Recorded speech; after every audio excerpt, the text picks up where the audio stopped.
guys already know this the main one tapping in all the way from H-Town, Houston, Texas. I'm here with my boy T.A.G.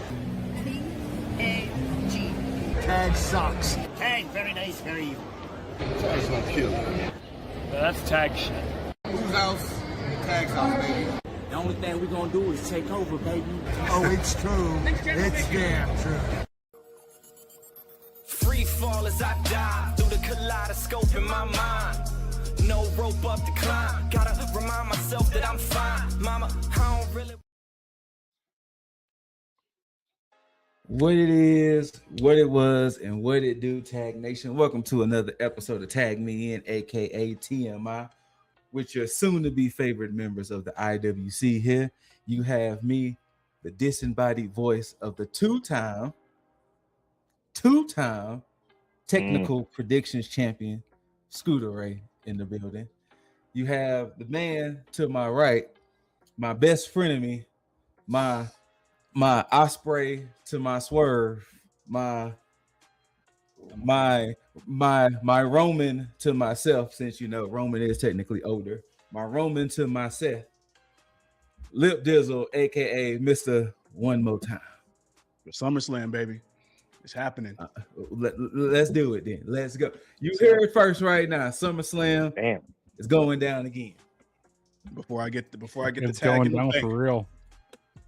Now, down below Lip Dizzle, you got that beautiful human being, Jaeger Bombastic, so fantastic, the heartthrob of this thing.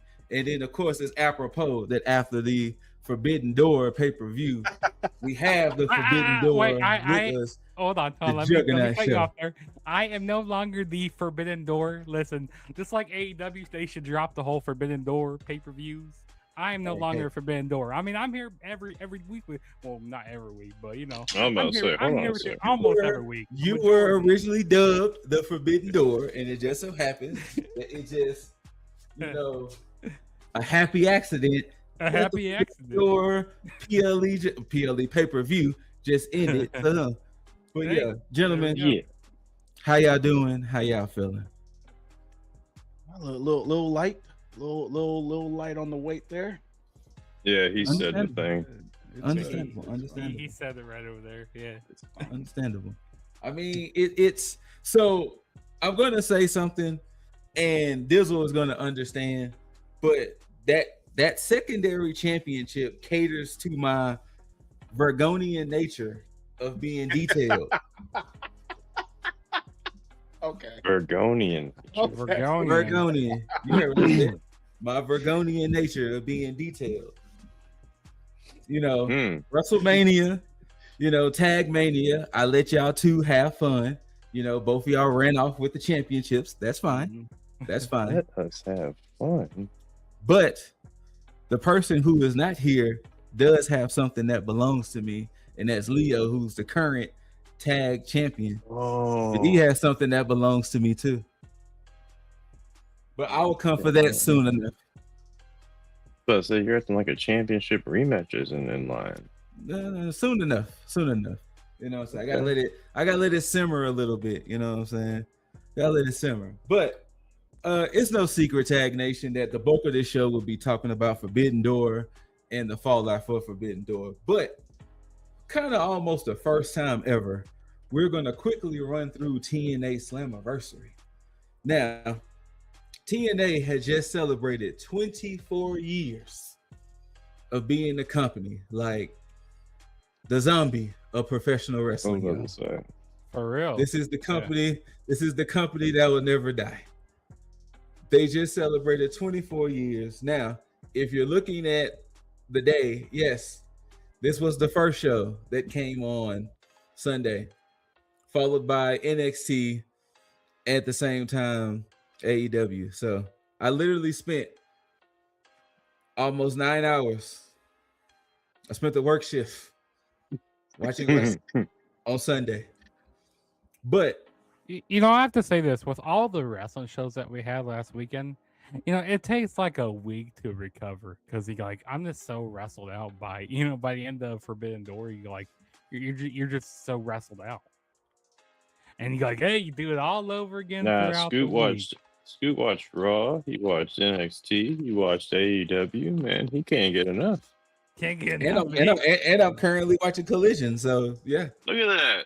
Man, he I wants haven't- more. He wants more. I haven't stopped watching wrestling technically since last Friday. That's crazy. Damn. That's Man. wild. You know, technically. But you know, it's also crazy with all Can't this, get enough. with all this counter programming. I mean, we could tell, you know, with WWE. Wait. Oh wait, We'll- hold on, sorry. We'll get to that in a minute, Judge. I'll put a pin in that. I'll put a pin in that. Put a pin in that. Okay. Ultimate X did return. Cedric Alexander defended against Fabian Eichner, Mr. Elegance, Amazing Red, Leon Slater, KC Navarro, and the king of TNA, Frankie Kazarian. Now, the one thing I've always loved about Ultimate X, and for those who are unfamiliar with the Ultimate X, is the structures that they put on the ring in a put ropes across to make a giant X with the championship in the middle.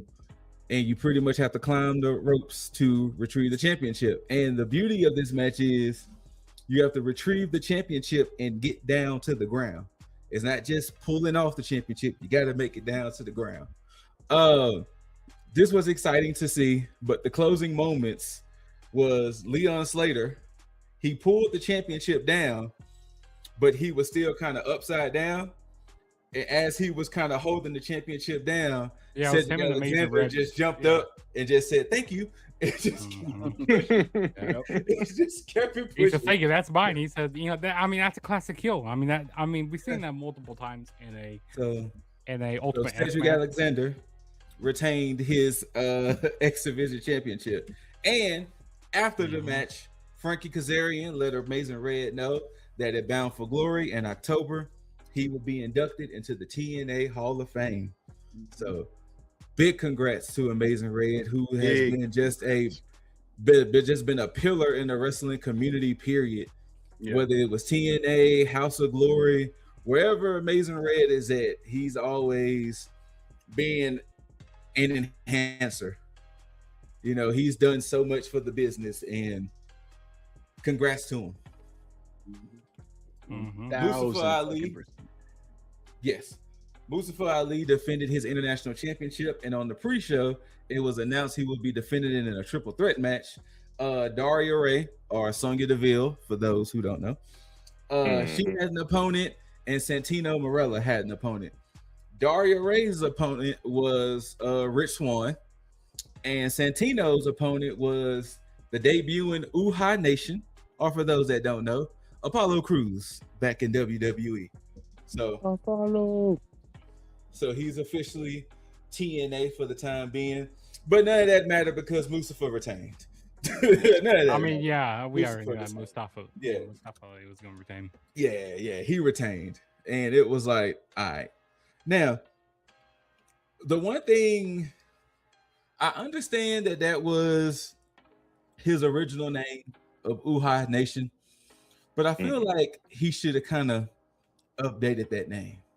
Yeah. You know, I kind of wish he would have kept the name Apollo Crews because, you know, they do have this partnership, you know, with TNA and WWE. Apparently, I think they still have it going on. Yeah, they do. But I think that WWE, they own the right to Apollo Crews. Yeah, they I own think the that's right. what it was. They own the right to his name. I don't think TNA, they probably didn't want to buy the rights for Apollo Crews. So they're like, hey, we're gonna. But put they're his in a name. partnership. Well, the thing is with their partnership, that's pretty much where, I mean, they can just, WWE doesn't really have that much control. Yeah. Because I mean, the guys can still work. Okay, here's it's a weird thing with their partnership because again, they can call some shots or they can lobby for certain things. Like again with AEW shows, I guess they have something to where they can actually stop guys from working in what would be deemed as competition, but them working on indie shows, no problem. But that's about them. I'll have to look at this to see what the actual intricacies of their partnership is, but as far as I know, that's about as much as they can do is stop somebody from working in direct competition because the indies don't really matter. So and also kind of going back to the partnership, to be honest, TNA, they always seem like the little brother, to even when they were working with AEW.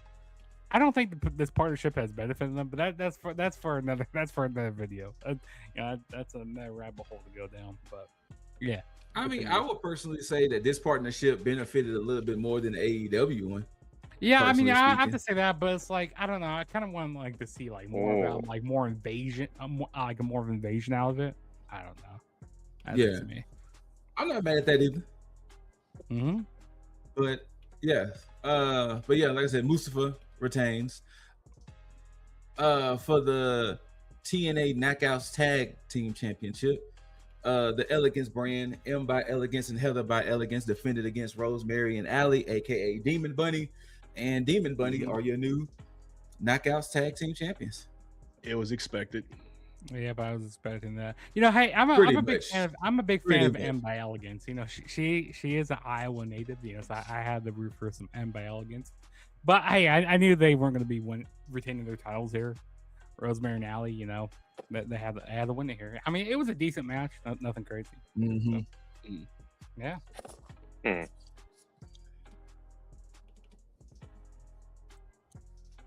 Eddie Edwards of the System, along with his wife Alicia Edwards, took on Moose with JDC. Now, this is a no surrender match. Now, for those who are unfamiliar with a no surrender match, is the two combatants in the ring fight until the person on the outside throws in a towel. So, if Alicia throws in the towel, Eddie loses. If JDC throws in the towel, Moose loses. So, yes, it's a pretty much very much a unique I Quit match, or for those who are old enough to understand the Rocky reference, when Ivan Drago was beating the shit out of Apollo Creed and Rocky wouldn't throw in the towel, Apollo Creed got beat to death. Mm-hmm. Hence why you have the 3 Creed movies without his daddy. But so no absentee fathers here, damn it. Yeah, it was no absentee father. He got beat to death. so yeah, that's what happened. But this was an okay match. Like, I'm not mad at it. Like, the rules are a little like whatever, because there was moments when Eddie was really going at Moose, and then especially when his Eddie wife and son got involved. Yes, especially when he involved his wife and son, it was like, oh no, throw in the towel kind of thing. And JDC was like, should I? And then Moose was pretty much like, don't you fucking throw in that towel kind of thing. But or when Moose he got handcuffed to the rope. I thought that was pretty cool. They were actually pulling out some really good stuff in this match. And this feud has been going on since like January, the beginning of the year. Yep. Ever since the whole system kicked Moose out. Which I'm happy that they've been consistent with the storytelling, but I hope that Moose is done with this whole system stuff going forward. Hopefully he's done with that. Nah, I doubt it. Oh, real quick. Yeah, they're gonna keep going on for 6 more months. Look, professional wrestlers, if you want to get your family involved, I'm all cool with it. However, teach your children how to act in the fucking moment. Look, nothing against Moose's son, but the way that he was just smiling, like in the situation, like he all giggling. Look, your mom got her hair pulled and pushed to the ground. You was about to get put through the table potentially. I would assume that you would be mad. He I get it's funny giving somebody a low blow, but the way he rolled out the ring and tried to check on his mom, he's checking on his mom like giggling the whole time. I'm like, look, kids being kids, but still, man. Wait, damn, mom really got fucked up. No, they didn't, but I'm pretty sure he looked teenager age, or maybe like late preteen, like early teenager. To be fair, yeah. Also, did we skip over a match? I think we skipped. I'm just going through matches, so I haven't. I'm not going in the match order. Not going in the match order, okay? Because no, I'm not going in the match order. So the closing moments of this match, Moose was wrapping a chain around him. He hit Eddie Edwards with a spear. Eddie was coughing up blood. He was about to hit Eddie with another spear. Then Alicia threw in the towel to stop it. and then JDC goes in, hits Eddie Edwards. Both Alicia and Eddie were right in front of the table, and Moose just said, "Fuck it," speared them both through the table. So, yeah.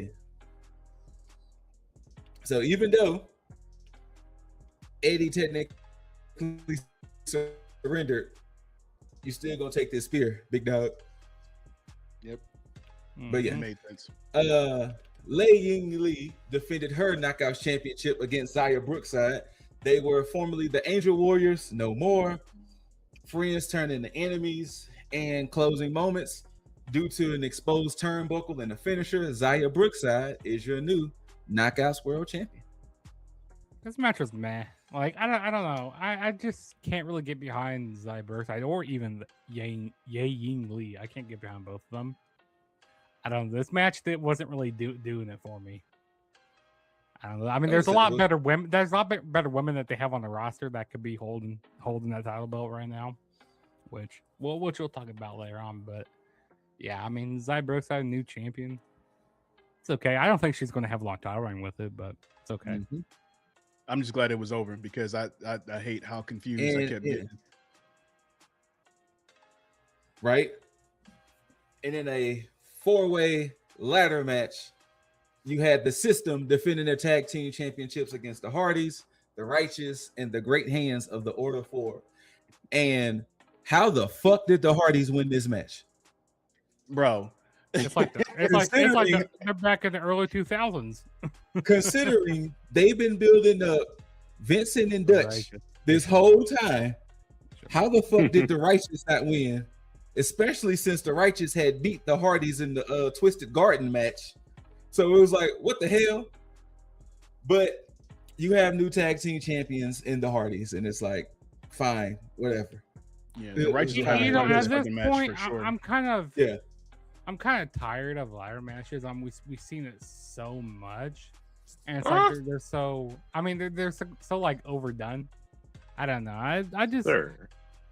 You can only do so much, like in a ladder match. Sir. Sir. Hey, this is how I'm feeling about ladder matches right now. I mean, WWE they worn them out a lot. Especially seeing them a lot on the indies lately. I don't know, maybe because I've been watching too much of the indies and I've been seeing a lot of ladder matches there, and maybe that's why. But I don't know. And the Hardy Boys, it should have been the Righteous who won this match, in my opinion. It should have been the Righteous. But apparently, the Hardys, they must have a lot to say, in TNA over here.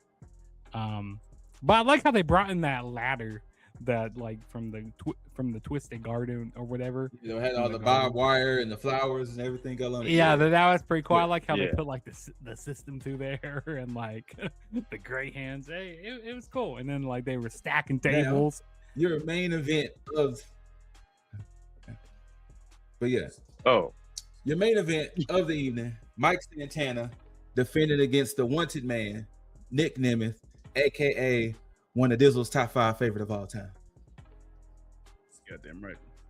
Why shouldn't it be? I would say, or maybe top 10. I was actually kind of surprised that Nemeth actually got the dub, but then you come to find out that it's been reported that Mike Santana is done with the company. So I was like, okay, well, I guess that makes sense. So, yeah, and then also he cut a promo earlier, and I think earlier in the night, he was saying, hey, there's a lot of these rumors going around, and I go, yeah, I know what he's talking about. And currently, there's a lot of TNA stars leaving TNA right now. I mean, well, not only did Mike Santana leave, it was reported that Eric Young is officially going as well. Eric Young is going as well. Yeah, he requested his release and they granted it. Okay, so now it's kind of strange. I know we don't talk TNA often, but it's kind of strange now that Mike Santana is gone, Eric Young is gone, Steve Macklin is gone, Tommy Dreamer is gone from creative. Like, it's been a lot of exits. Apparently, TNA. I heard they're bringing in Road Dogg to help do he's already there. Oh, yeah, he's already there. I didn't know that. Okay. But then the Rascals left. Like, it's been a lot of exits in TNA in this past year, so it's kind of interesting. Well, the thing is, with Mike Santana, I mean, with him going over to TNA, I mean, going over to NXT the way that he was, it already felt different, and I witnessed it. But I was like, once his information came up, I was like, oh, that's what it was. He was basically doing his entrance interview, yeah. So yeah, he's definitely going over there, which is good. I heard that he could be called to the main roster and instead of going to NXT, which no, he needs to go to NXT. He needs to go to NXT because listen, like NXT, I don't know. I've been hearing a lot of a lot of things going around about NXT, or like a lot of fans going like, "Oh, I don't like what's going on with the current product of NXT," because we had all these cops, Ethan Page, Fatal Influence, so on and so forth. All the people who just got called up. Good. Well, they're like, "Hey, we have to get to know these new people," or like, "Oh, I can't connect with these stars." And then they're just turned off to it. They don't want to get to know these new wrestlers. But I think Mike Santana, that'll be really good. That'll help out in the men's division, especially in the world. But see, no. But see, with all them fair weather fuckers, when shit start getting on and popping in NXT again, don't be coming back like, ooh, let me go back to NXT. No, keep your fair weather side. Keep your fair weather ass on the other side of the fence where your bitch ass chose to go. So no, exactly. Damn. The only argument that I'll accept for anybody that's against watching NXT is more than likely for the men's division, because right now it's in a weird spot, and I will agree with that. And that's where I think Mike Santana fits in, because I think, and look, and there's nothing against D'Angelo or anybody else, but there's something that Mike Santana has that will allow them to build something around him, because the women in NXT are perfectly fine. That's the one thing that's holding NXT up at the moment. So I didn't get a chance to talk about it because we ended up skipping that week. I did get a chance to go to one of the TNA tapings in Denver, and I did I did the meet and greet to meet Mike Santana. Cooler than a fan. So him and his personable attitude and things like that, he will definitely do NXT some justice. If that's where he's truly decided to go, he will definitely do NXT some justice. Yes. See it. Also, on the pre-show, they did announce that there is a new championship heading to TNA's way, and tonight is supposed to start the tournament. But they introduced, let me see if I got the clear picture of it. Oh, please have the picture. They introduced the TNA Knockouts television title. Yeah, so another championship. So the TNA Knockouts TV title is officially happening, and there is a tournament going on. And let's see if the graphic will pull up properly. And Dizzle is right; it is a beautiful championship because that purple is making that TV making that TV title shine. So this is the bracket. Now, in case you was wondering, Thea Hale and Wendy Chu. So the partnership is still going strong for Thea Hale and Wendy Chu to be in the tournament. But pretty much Tracy Brooks was the one who Tracy Brooks was the one who introduced it, and she said that this title is to be exclusively defended on Impact TV. So yes, there's that. I tell you who's gonna be winning this. There's only one person. There's only one person that should win this, and that is Elena Black. That's the only person who should win. I'm not mad at that choice. It's either her or Mara Sade. Mara. I was saying it's either gonna be Mara and that's why I have in the finals. Mara Sade or Elena Black. Mara Sade though. And it's coincidentally that they're both on different sides of the bracket, so it could be the finals. That's who my finals are. I'm telling you. I did a preview of that. Hey, by the way, after you get done watching this video, go over to my channel and go check out my whole preview. I'll go through the whole preview. Y'all tripping? They threw it in your face. They threw the finals in your face right there. It's gonna be Indy and Mara. Indy and Mara. It's gonna be. You think so? It's gonna be M by Elegant. It's gonna be. You know what? No.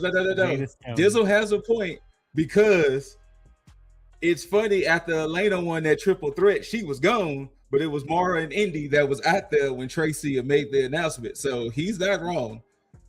Also, I have no idea who Vicky Venuto is. I don't know who she is.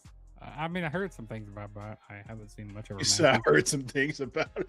I heard some things about it, but I don't know. I haven't watched much of the matches. And then Gabby Forza. Does she play Forza? You know, does she play that video game? Does she play Forza? Harley Hudson is currently Nico's favorite at the moment. Really? If y'all know anything about Harley Hudson, you know that's currently Nico's favorite at the moment. You know, shout out to Planet Nico. It's gonna be by Elegance. She's winning it all. Nah. Ash I'm cutting the TV off. I'm cutting the TV. You know what? Leo, Hey, if Ash was in this tournament, Leo would be so ecstatic. He'd be loving it. Hey, Dizzle, I am going to introduce it, and then I am going to let you take it away. So this past Monday, our new king, Obafemi, starts the show. And Obafemi, before he could even get anything out, he gets interrupted by Brock and Paul Heyman. And Brock's promo is like, I don't even watch the show. I don't even care, but Paul keeps me informed. And Paul has been telling me that you've been calling me a bitch. You've been calling me a coward. You've been saying all of this. Then proceeds to take Brock to Dick Kick City, a coward-like move to me. Then hits him with an F5. Well, Oba gets up and was like, hey, you've been saying I've been saying this behind your back, but I'm going to say it to your face, bitch. You ain't nothing but a bitch. So we need to settle this at SummerSlam. And then Brock was like, well, shit, let's do it in a Hell in a Cell. Now, this is the part where I'm going to let Dizzle get his bars off. Oba is backstage telling Pierce, make the match happen. And Pierce was like, but Oba, you're technically contractually obligated to have a title match at SummerSlam. Oba says that title match can wait. I got to finish this with Brock. And Dizzle flipped the table. Dizzle, wasn't the only one. Get your bars off. Go ahead and get your bars off, sir. So I'm gonna cushion this with the soft foundation first. I'm gonna say something nice. First and foremost, this the situation with Brock and Oba is fantastic. I'm liking this feud. This has made me appreciate Brock and his continuation with how he does the business with especially when it comes with up and comers, but primarily with what he's doing with Oba, because this is a perfect feud for Oba. Hold on. Before you continue, go ahead. I will say this: in Brock's whole career, this is one of the last couple of years has been the first time where I was actually somewhat on Brock's side with things. Because even when he was the next best thing coming in, I was kind of like, all right, I guess, whatever. This has been kind of the first time in Brock's whole career that I'm kind of like, all right, I can rock with it. Yeah, I can rock with it. But go ahead, Dizzle, I'm sorry. No, you're good. Now, with that being said, after watching Forbidden Door and after watching what they did with Maya World, which technically wasn't intended, but for somebody to come in, presumably unknown to most people, and have her go into the finals on the Owens side with how they did an actual tournament and bracket and everything. And you're telling me that you couldn't do the same thing with the Javon Evans. Pisses me the absolute fuck off, because how in the fuck can you sit here and then set up the match between Oba and Brock and not have Javon Evans and Oba in the fucking finals to then give Javon Evans an easy victory that would make sense with Brock costing Oba the fucking king of the ring? That's just there. That's just that part of the situation, because that's a give me. What pisses me off even further is the fact that you make King of the Ring fucking stupid and goddamn pointless. Because here's the fucking rules, people. If you win King of the Ring, you get a guaranteed championship match of your choice at, and here's the key thing, at SummerSlam. At SummerSlam. It's not a, hey, I get the pick whenever I choose to wrestle. No, if at this point, Opa's championship match is null and void. You can't do that. If you're choosing to go up against Brock at SummerSlam, you are effectively giving up your title shot. Which, if now, hear me out.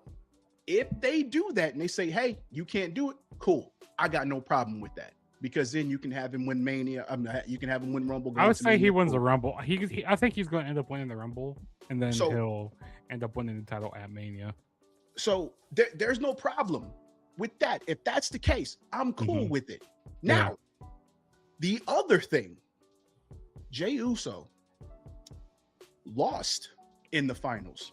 Now, we don't know what's going to happen on SmackDown, but I could guarantee that based off of what happened on Raw, he's going to go to SmackDown and try to lobby for a championship match against Sami Zayn at SummerSlam. Now, if that happens, then what you have done is effectively made King of the Ring pointless as shit for the men's side.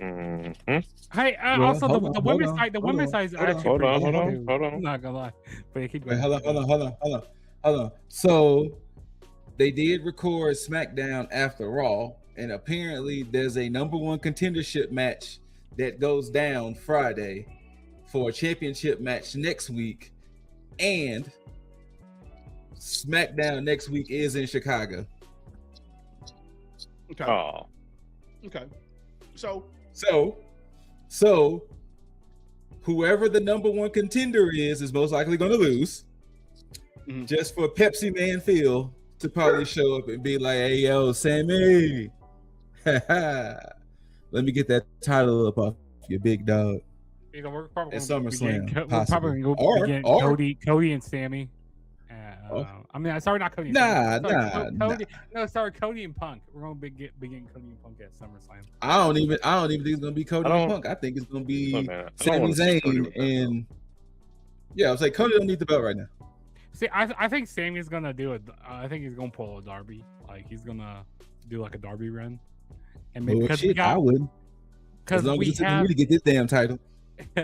Because we have a whatchamacallit. We got a Saturday Night's Main Event in July.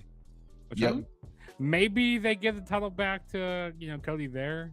I don't know. Well, okay, so the problem is it's not just a Saturday Night's Main Event in July. It's Saturday Night's Main Event in Madison Square Garden. Something major has to go down there. Because to also piggyback off of Dizzle's point, a third match was announced for SummerSlam. And the funny thing about this third match is this gentleman was also in King Ring and lost his qualifying match because Roman Reigns comes out, Seth Rollins comes out and was like, hey, Roman, hey, big bro, hey, little bro, guess what, big bro? You never really officially beat me in a match. And technically, I never lost that title. So how about before both of our careers are over with, let's run it at SummerSlam. Bet. What the fuck? Now, I will say this, and this is why I'm not mad at this, because they addressed it immediately. Because once Seth came in and he asked for it, Roman was like, nah. He was like, you're in the back of the line. And Seth was like, no, when it comes to me, there is no back of the line. I was like, all right, done. I'm cool with that. That's all you need to do, WWE. You could have done that with Liv Morgan. You could have done that with Javon Evans. You could have done it. You could have fucking done it. Either way. Continue. No.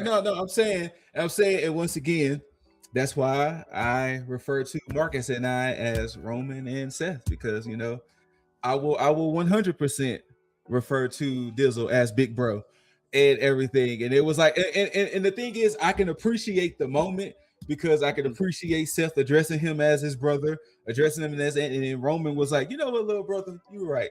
Maybe we need to do this before our career end and whatnot. And once again, why even have Seth in the damn King of the Ring? Or why even have Seth lose King of the Ring if at SummerSlam we're supposed to we begin this right here. Yeah. At SummerSlam, Oba was supposed to fight either Reigns or Zayn, but nope. I gotta take out Brock first. And then Rollins was like, I'll take the title. That's then. That's why I'm Brock's not gonna mad beat about- Sammy I'm at not main mad about- event, and we have Oba versus Brock at SummerSlam. You know, I'm not mad about Oba winning the King of the Ring. You know, I'm not. I'm not mad either. about that. Now, I mean, that match wasn't that match between him and Jey Uso wasn't all that great, but that's it wasn't supposed to be. It wasn't supposed to be. I mean, hey, it's basically a squash match. It was supposed to be a Brock running. But you know what? Here's the thing, okay? So, say we were having Roman Reigns and Roman Reigns and Obafemi at SummerSlam, okay? Mm-hmm. You know, in the back of my mind, like, oh, you know, what if Brock Lesnar does his run in there at SummerSlam, and then and that would have been fine. That I kind of I would have hated that to see that ever happen at SummerSlam, because like, you know, why not give it to somebody else like an LA Knight that was he? Yeah, LA Knight was in turn. Hey, big dog. Same thing I've been telling Leo. Let that LA Knight and Finn Balor shit go. Or you know, give it to like LA Knight, or give it to like Seth Rollins, or give it to like Javon Evans. You know, give it to somebody else rather than having Obafemi win. You got to understand, Roman's not losing that belt anytime soon. No, he's definitely not losing that. So the thing is, and I agree, Oba winning King of the Ring is perfectly fine. Mm-hmm. But you know, if they were gonna honor that and kick the can down the road for Brock and Oba, I would have been fine with that, because then it would have made sense for Brock to cost Oba, because the thing is, you don't want Oba to look weak. For Brock to cost Oba at Night of Champions, like, hey, that would have been good. And that's the thing. Mm-hmm. It would have made sense. What everybody's pissed about. No, it would have made sense for Brock to run it at any point, cost him King of the Ring, cost him a title, regardless. Because the thing is, you know, we already know that the rubber match is happening between the two. It's just a matter of when and how they get to that point. Which again, there is nothing wrong with Brock versus Oba at SummerSlam. The problem is what you muddied in the water along the way, and that being King of the Ring and a potential Javon Evans call up. Because the thing is, I'm not mad at Seth and Roman, and it's funny because I forgot who said it, but somebody said something about Triple H saying anytime Triple H has had plans along the way, he's always gonna find a way to make what he had planned before. Even if something happens, he's gonna make that plan happen. So with Seth getting hurt, the plan was always Roman and Seth at Mania, but that didn't happen because Seth got hurt. So then we get to SummerSlam, and it was already rumored that Seth was supposed to win King of the Ring, which means that they had already wanted Roman and Seth at SummerSlam after Mania. So we found a way to get to this point, but it was just a stupid way to get to where we are now. Yeah, they went a weird circle around it. Like, it was so weird. Also, you know, having Obafemi beats Brock Lesnar at SummerSlam, you know, this will add another notch to his career. Go like, hey, this will build him up even more. Then when he gets to, you know, the championship, say like at WrestleMania, or, you know, say he wins the Rumble and then he wins at Mania. Hey, because I still feel like, you know, say if he wins the title, I mean, what else do you do with Obafemi? Well, that's the problem. Yeah, because everybody, and this is the issue with part of the IWC. Everybody wants them to blow their load with Obafemi. It's like, let it marinate. It's not like, because thing is, I don't want them to rush Oba anyway, because you're gonna have the same shit with Gunther. You know, because once Gunther had his magical fucking run with the Intercontinental Championship, they didn't know what to do with him after, and they were like, hey, all right, let's put the title on him, and they rushed the title, and then it's like, okay, well then let's beat him. All right, cool. Let's not give him a title. All right, cool. Let's go ahead and do this legend retire career killer. Yeah. And then it's just like a career killer. Thank you. And it's just like, okay, now they're kind of just circling the drain with him and not sure what to do. It's like, I don't want that to happen with Oba. Oba has something, but it's just like, if you're gonna have him beat Brock, cool. He doesn't need to beat Brock and then immediately go to Roman to beat Roman. Let that shit marinate. You know. So or you know, haven't built some character with that. You know, I mean, like, have built some like what's the word I'm looking for? Like some empathy, like, so we can sympathize with you know, Obafemi more. Like, hey, we want to see him sympathize with Oba. I'm gonna answer that. I think Oba's sympathy came from him losing to Brock, but then he got right back on the horse and just kept it pushing. Yeah. Well, see, that's go ahead, Scoot. I'm gonna address that, but I want to hear what you were gonna say. Oh, I would say, but Jaeger also said something that's been swirling the rumors. The Viking beat Sami Zayn for the championship and essentially turned this match into a Hell in a Cell absolutely not championship. So that's been a rumor swirling around as well. The reason why I don't want that is the same reason why I wouldn't want Oba to beat Roman, because I don't think you need to put that title on Oba right now. I think you need to make it you need to make it a grand thing, because Oba is meant to be, no pun intended, the next big thing. Because right now you have somebody who can pretty much talk on his own. He can command the crowd on his own. He can wrestle. He's imposing. He is complete. And this goes into the point that I was going to make with what Jugs was saying, is the fact that Oba doesn't need any improvement whatsoever at this point, because he's good in the ring. He can talk. He can present himself. He can dress. He's a good representation of the company as it stands right now. The only issue is timing. And with Roman there, with Seth there, with Brock there, with all these heavy hitters there right now, you don't want to put him on the same pedestal as them right now. You want to put him as the future and not the present. So get Brock out of there. Roman's going to have his time, probably the next Mania. And then Roman's going to go off on his own after this bloodline shit is finished. The show, it's going to rest on Seth, and it's going to rest on Oba at that point in time after that. And Seth said it himself in that promo with Roman. It's like they pretty much on the way out of there. And it's true. On the way out. That's crazy to think about. So you're gonna have, Roman's what, 42, Seth is 40. So yeah. So you're gonna have Oba, Breaker, Bronson, Evans. That's your pillar right there. Paige. Yeah. Everybody. And Dominic. Yeah. All like they're set right now. Paige and Dominic. Yep. Yes. So once you get everybody else out of there, the next couple years, WWE is set for their main event scene. So they just got to work this shit out and stop fucking shit up along the way. They better not fuck up Money in the Bank. I swear to God. Yeah, I mean, they already moved it to October. I mean, they can't fuck it up anymore. I guess we'll see. I guess we'll see in October. Oh, really? Yeah, I'm not looking forward to that. So we'll see in October what they do with that one. Ladies and gentlemen of the Tag Nation, once again, if you don't want to hear this part of the show, it's totally fine. We still love you. Thank you for rocking with us. But we about to get real nerdy right now. Oh, we are? When it comes to this age, though the concept of the show is still kind of like stupid now, but that didn't mean the matches weren't. And to open up the show properly, we had a 3-team match between El Sky Team, Mystico, Mascara Dorada, Matt and Nick Jackson, the Young Bucks, Teton, and oh my God, I just forgot his name. Just that fast. Shingo Takagi. In a 3-way tag match. And I'm not mad at the match. I'm just mad at the winners. I'm mad how long this match went, to be honest with you. Why are you mad at the Bucks, man? Okay. I'm going to tell you why. If you're looking at the tag team division and you're looking at what's surrounded, the Young Bucks gained nothing from winning this match. Watch them be number contenders for AEW. What's that show called? Redemption? Yeah, Redemption, possibly. But as of right now, the Young Bucks winning this match did nothing for them.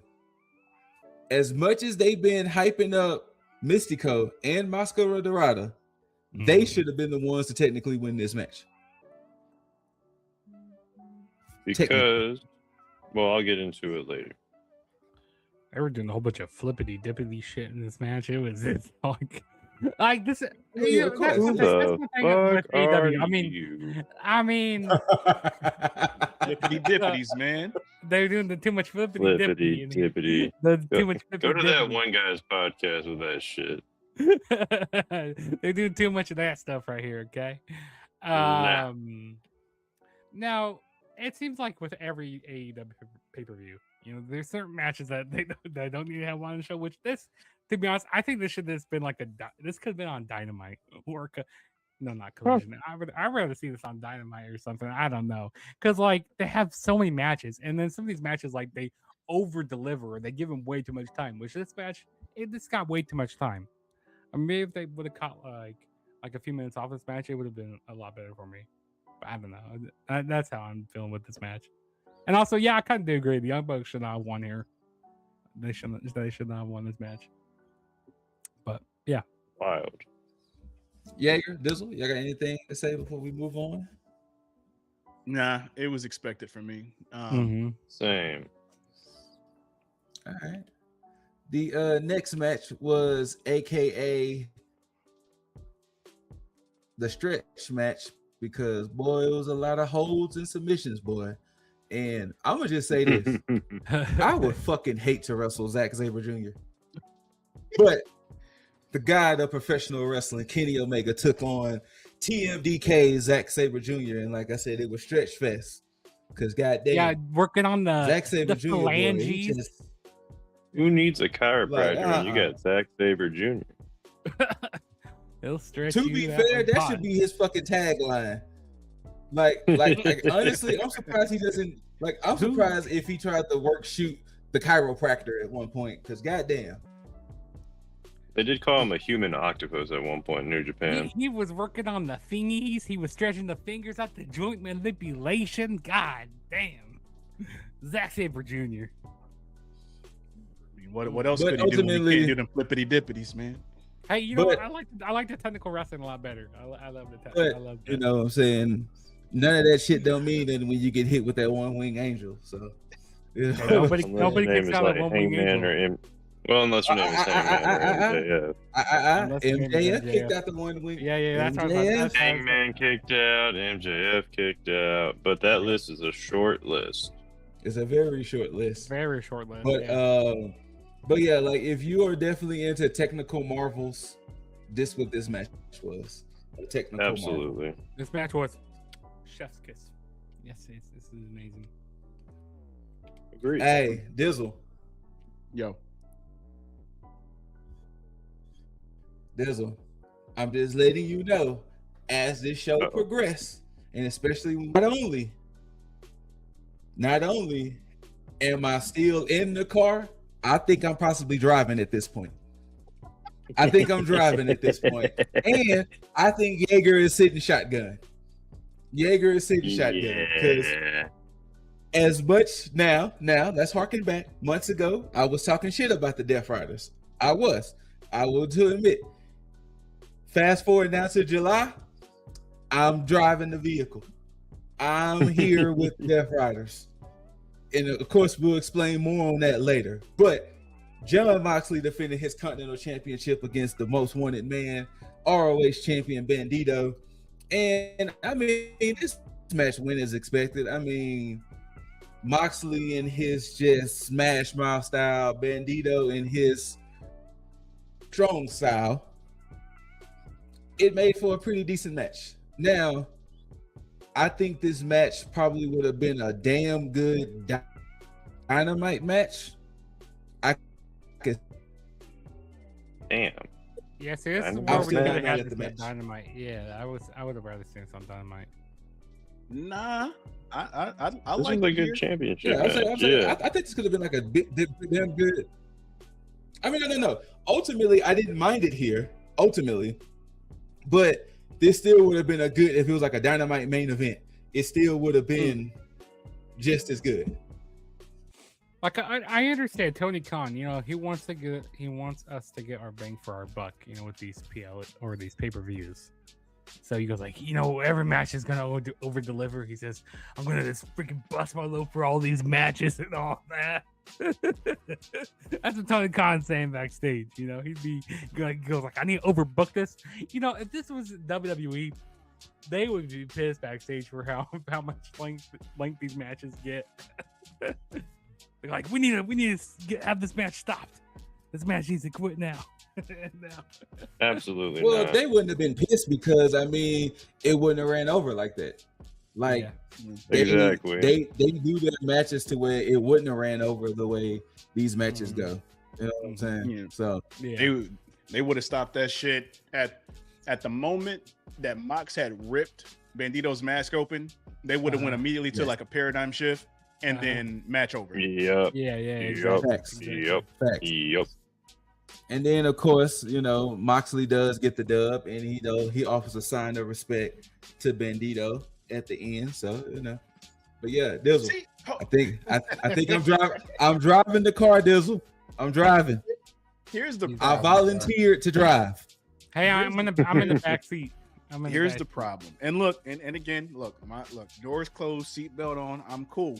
However, my window is cracked open. Here's why. How about your door's cracked open just a little bit? No. The door was all the way open. I was getting ready to jump out the car.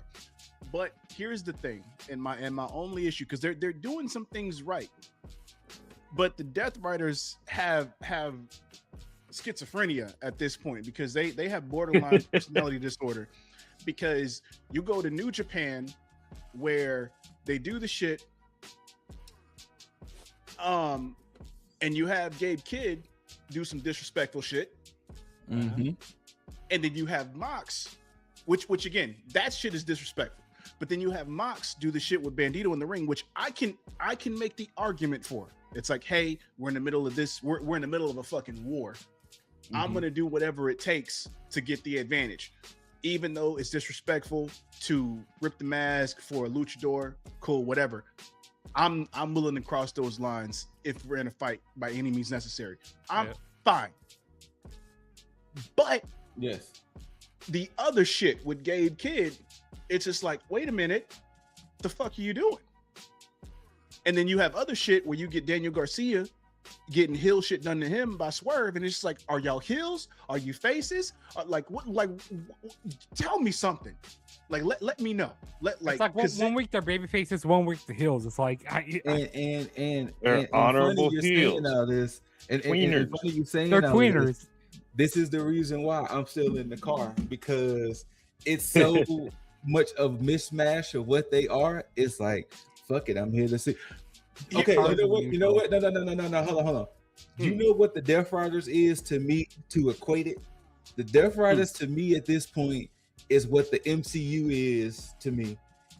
There are 40-something movies in. I've seen them all. I'm just here at this point. Yeah, see, I can't get behind that, because I wish I am with the Death Riders. That's a good analogy.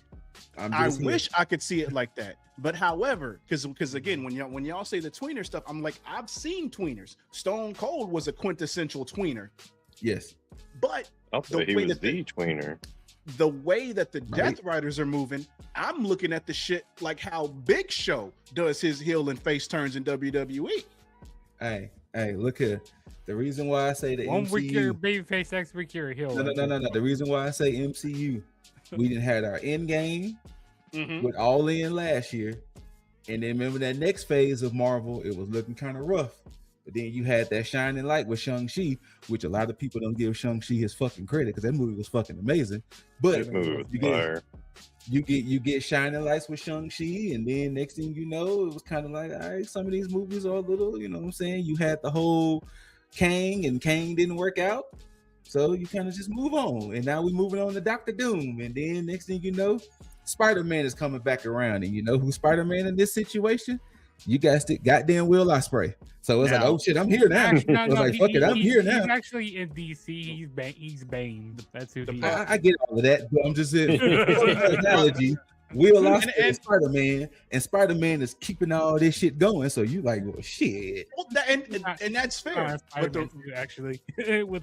the reason my door had been wide open and seatbelt off was because at some point these motherfuckers was moving like Echo and Morbius. And look, those ain't MCU. Hey, no, yeah, they are. Technically, they are. Echo is. So technically, wait. Hold on, Judge. Hold on. Who the fuck else is equating the MCU to the Death Riders right now and killing this shit? Us. That's who. Deal with it, niggas. But Damn. like we were saying, I can't say that word. I can. Like we were saying, once again, Spider-Man is about to drop in July. Will Ospreay is bringing this shit back together with injecting that fresh blood. So once again, the Death Riders is my wrestling version of the MCU. There we go. When they about to lose me, they do something to pull me back in, and it's like, well, fuck it, I'm here. They're for July I'm 31st, They yo. were like Spider-Man. they were like the version of Supergirl. Stop equating to DC. We ain't talking about DC right now. We talking I about mean, MCU. they are Leave the DC They're out of it. Warner Brothers, though. We know who they with, but per this section of the conversation, we are equating the Death Riders to the MCU. Which once again, when Yeager wants to drive the car, just let me know, tag me in, and boom. Yeah. Actually, man, can I drive so we can turn here, this I'll car drive around? after we hit the next Buc-ee's. I got you. I never Bet. been to Buc-ee's. Speaking of Death Riders Never related been to a shit, Buc-ee's. Wow. speaking of Death Riders related things, Shota Umino defended his championship against Pac. Because once again, Gabe Kidd beat the shit out of Shota. Pac was like, well, hey, I'll pick up the scraps and go for the Global Heavyweight Championship. Hey, just like Diz will say, this crazy schizophrenic thing, once again, Moon Knight exists. Okay? She-Hulk exists. Moon So Knight. good. That was so good. That was good. These shit. properties exist in the MCU. So once again, the beauty of the Death Riders at this point, everybody is on their own weird path at some point. It is like, hey, Mox, just let them do what they do. Miss Marvel exists. Miss Marvel exists. She-Hulk, aka Marina Shafir, exists. You know what Although I'm she saying? ain't doing much but carrying belts for some reason. I know. It is such a shame. It is such really a is. shame. I don't remember I much need Marina. of this match. I need Marina to do a lot more. Carry a than belt. she's She doing. out there carrying belts, but not carrying a belt.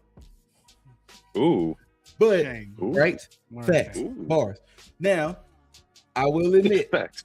Bars. I will admit, I was firmly watching NXT during this match, so somebody else can take it away for this one. Oh, Yo. this was a solid match. I don't remember Yes. much. I don't remember much from it, to be honest with you. I don't remember because No, I was it watching was, NXT. I mean, it was straight up hardstyle. Like Pac See, would do well in New that's the one thing, Japan. like by the end of the show, by the time you get to the main event, like, oh shoot, I forgot what was happening. Like in the middle of the show, it's like Just, I'm talking about the shit.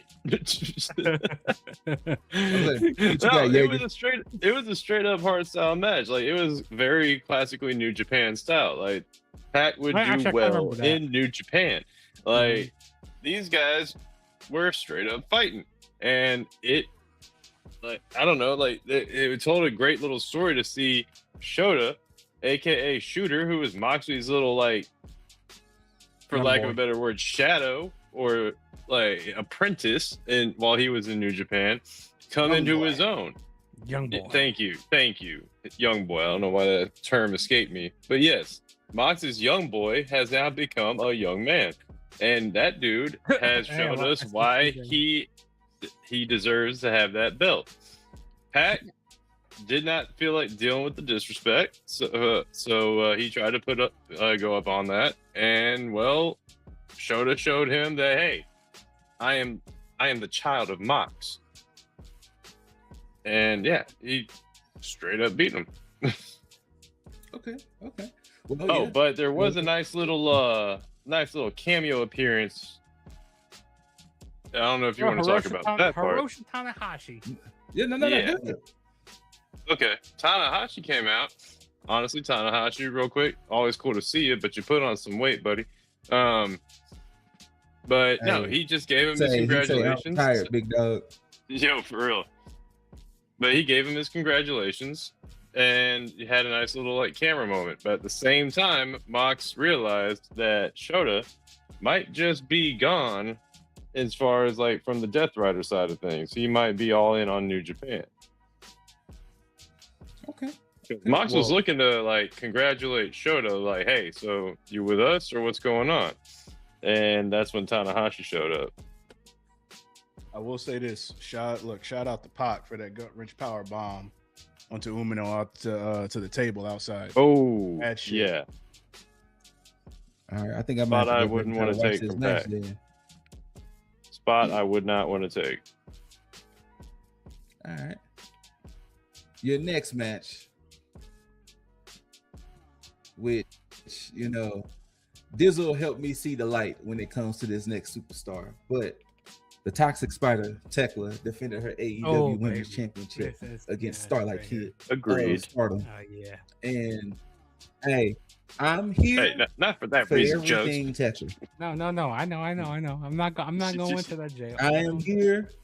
I am here for everything Toxic Spider. Maybe not so much Triangle of Madness, but everything Tekla is involved in. Hey, you better not. Don't disrespect my girl, Sky Blue, okay? I didn't disrespect Sky or Julia.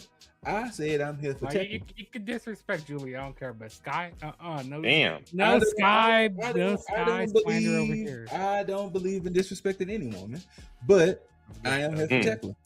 And not only am I here for Tekla, but I want to see her somewhat execute her goal of killing Stardom. Yo, I gotta say the ending results, like with the what's the president of New Japan? What's his name? Okada, something Okada. Something Okada. Not Okada that's in AEW right now. Not that one. No, but it was funny how Tekla took Starlight Kid's mask and started beating up Okada with the mask.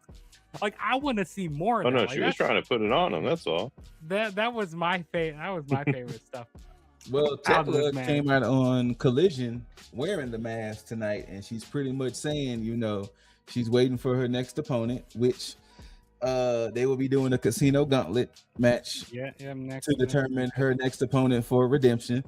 And she's pretty much saying that she's killed Stardom. So, I mean, so she's already declaring victory. Actually, leading pretty up much. to this match, this was like probably one of the best stories going into Forbidden Door, because there was actually a lot of story behind this. With Tekla, getting fired from getting. They did invest in this, Stardom.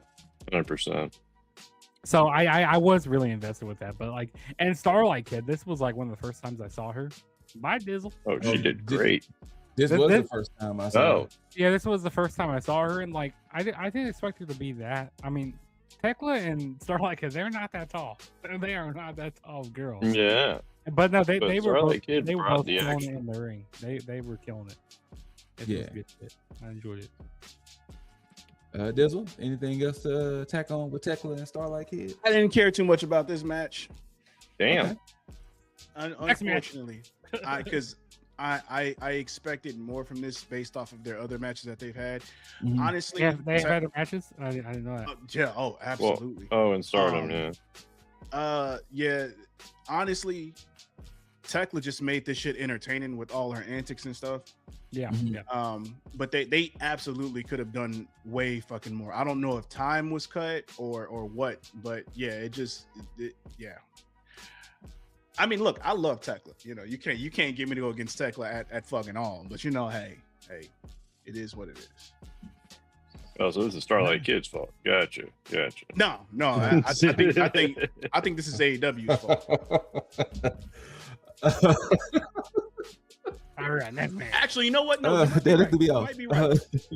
You might be right, because there may still be some sour grapes between Tekla and Stardom. So I don't know. Maybe that played a factor. So we'll hey. This match could have been way earlier on the card, because why not? Your next match for the AEW Tag Team Championships, your old dogs versus the new dogs. And I see why this was placed in the card because of the end, but the match itself. The match kind of fell flat. I mean, it was just it felt like a normal Dynamite match. But now the ending, let me talk about this. Let me talk about this here, okay? So the lights go out, okay? And then we see You see what I'm hey, what you laughing about there? The lights go out, okay? And then Let me we set the see mood for you. The Bang Bang Gang, they're at the top of the stage. Like, I was kind of marking out stuff. Like, oh, it's the Bang Bang Gang. I didn't even know. But then the lights go out again. And then it comes back up. And none other than Jay White is in the ring. Jay White is back. My man, he's back. Oh, I have been missing Jay White so much. And then he hits the Blade Runner onto David Finlay and Cope and Cage. They retain their AEW Tag Team Championships. Amazing. This was cinema right here. Like, Jay White, he saved this match right here. He saved it. He saved this match. Yes, I loved it. Oh, man. Yeah, Jugs is geeking, but yeah. Jay White is back, baby. All right. Next person. Now, let's go ahead and talk about some fallout of this. Cage ain't happy.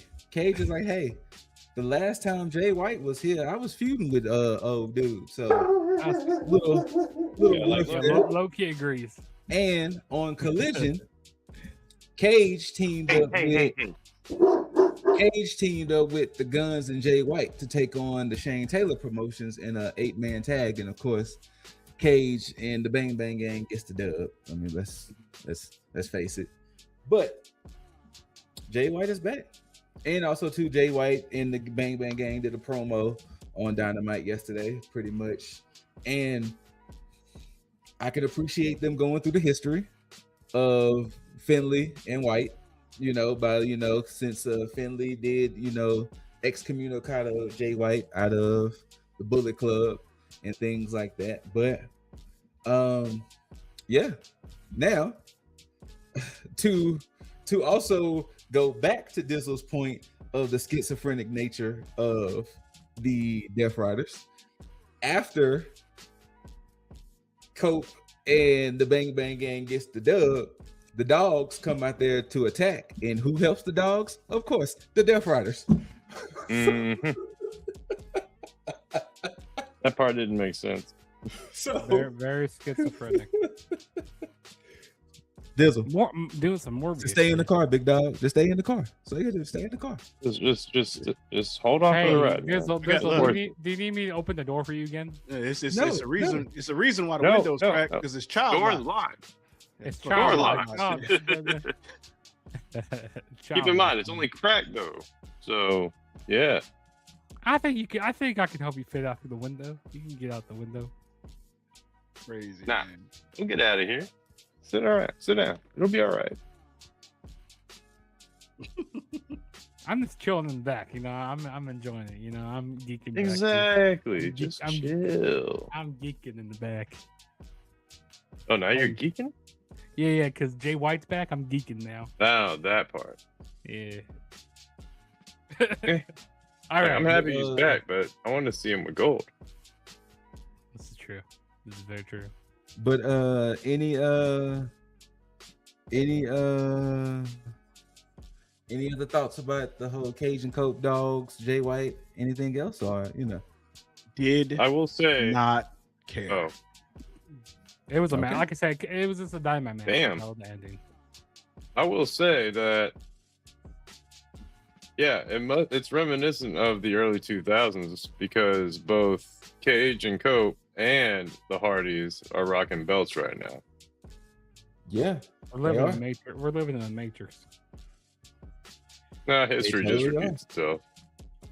Well, personally for me, I think if this was a feud between Cope and Finlay, I think this would have made more sense and I probably would have enjoyed it more. But the whole dog situation, I feel like this would have been more of a better situation with Kurt Connors and Gabe Kidd going for the tag titles.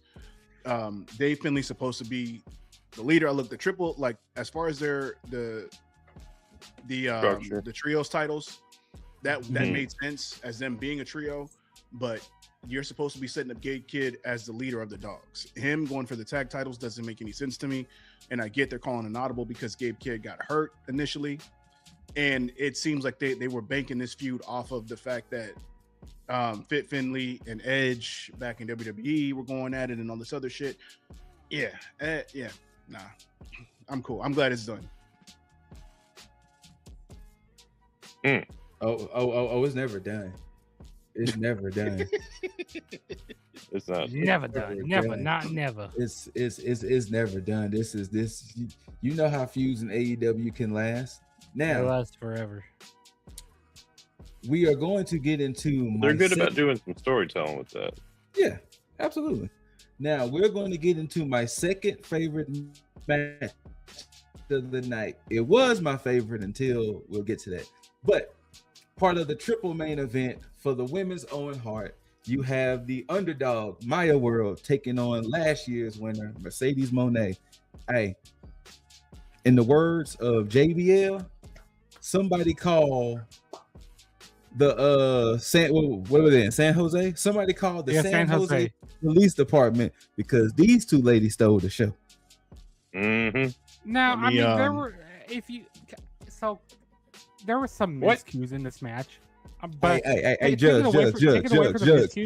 Don't even bring up the negatives. This match was too fucking good to be bringing up miscues. But it was a banger. That's what I gotta say. This match was still a banger. It was a banger. Okay.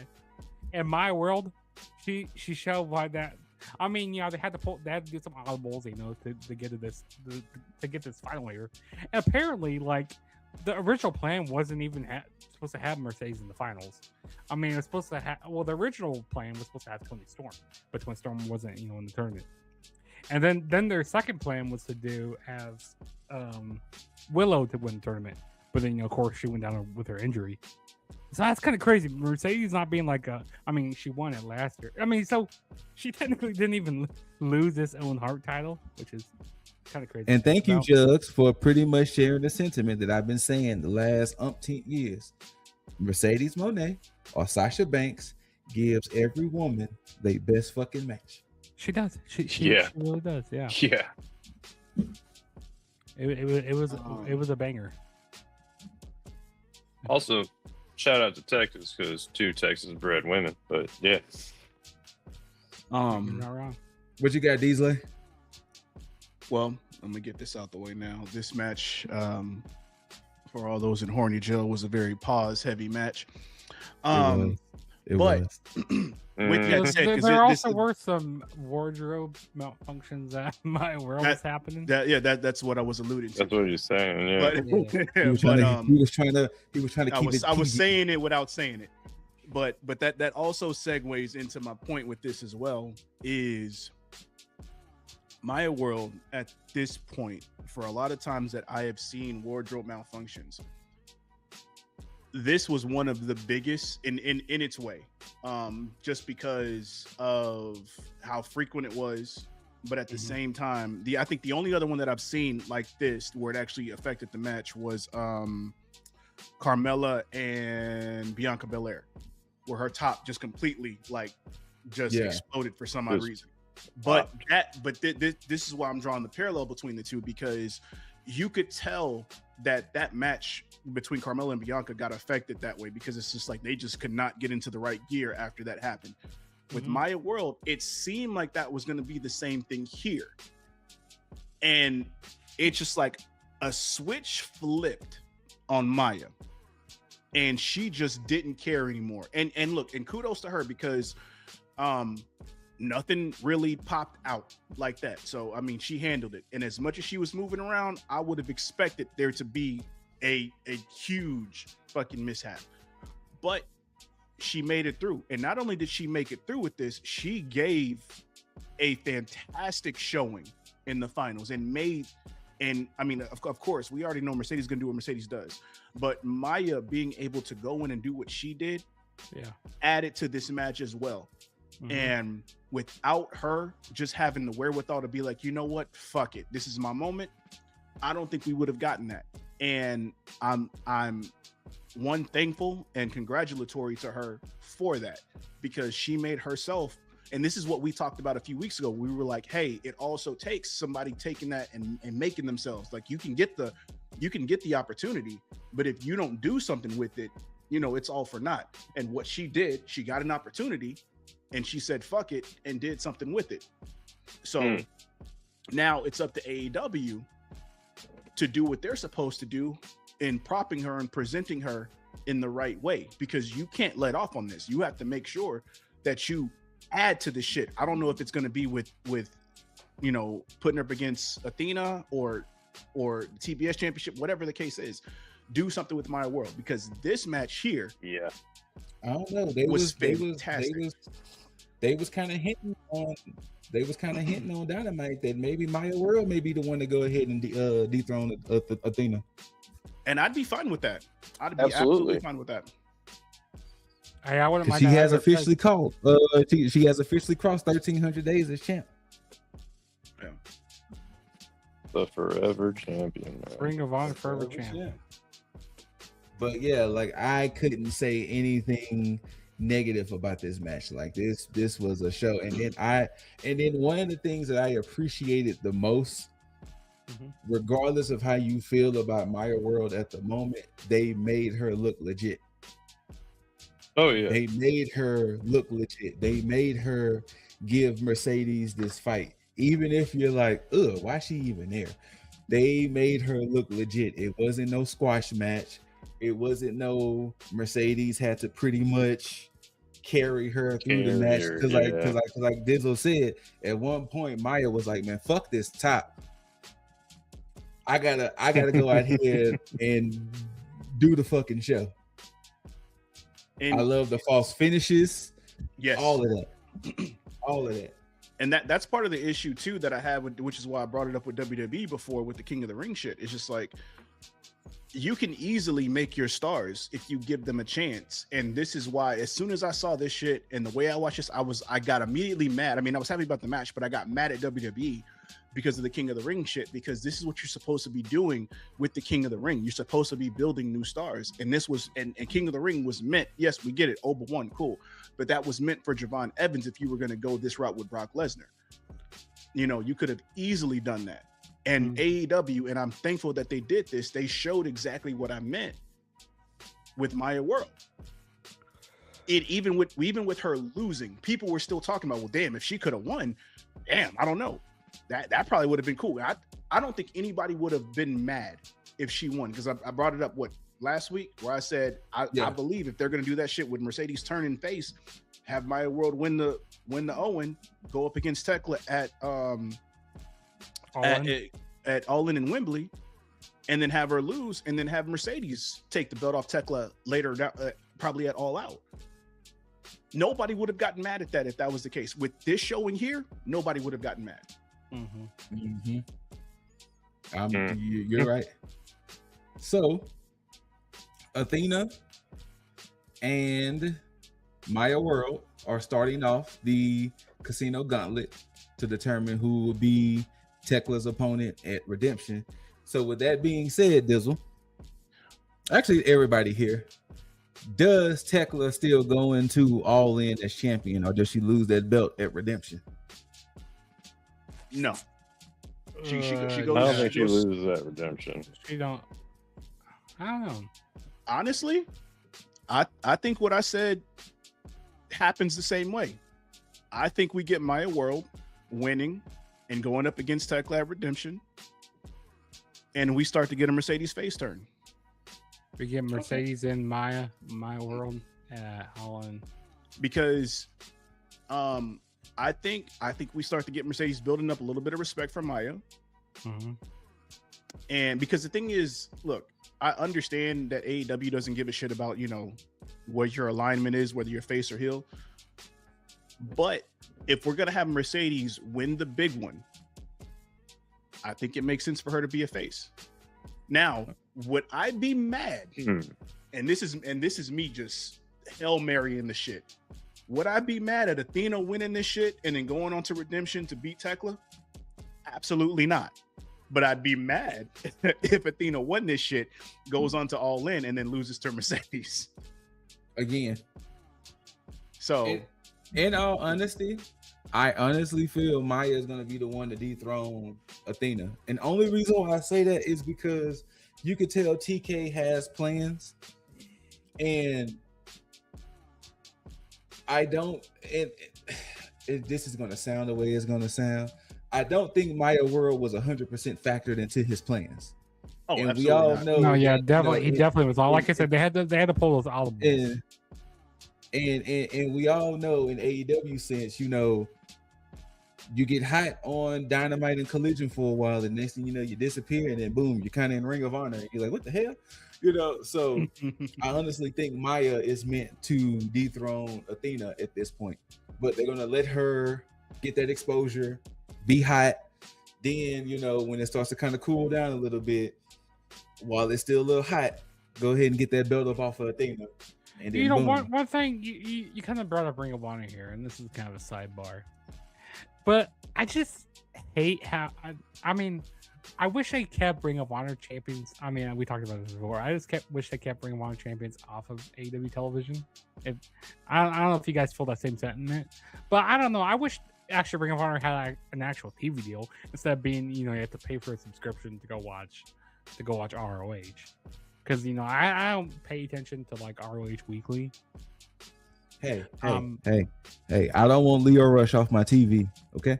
No, I like Leo Rush. Hey, speaking of Leo, hey, we're gonna get to that next match here. Because if we taking Ring of Honor champions off of AEW TV, I won't see the Blackheart. Okay. Or just use them in a do something. Speaking of the Blackheart, I don't know. I want Ring of Honor to be more on television and stuff. That's all I want. We can have a TV deal. But there we go.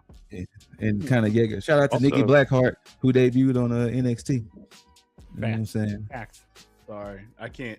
Look, there's only one Blackheart that I acknowledge. Shotzi, I know, I get it. Shitty.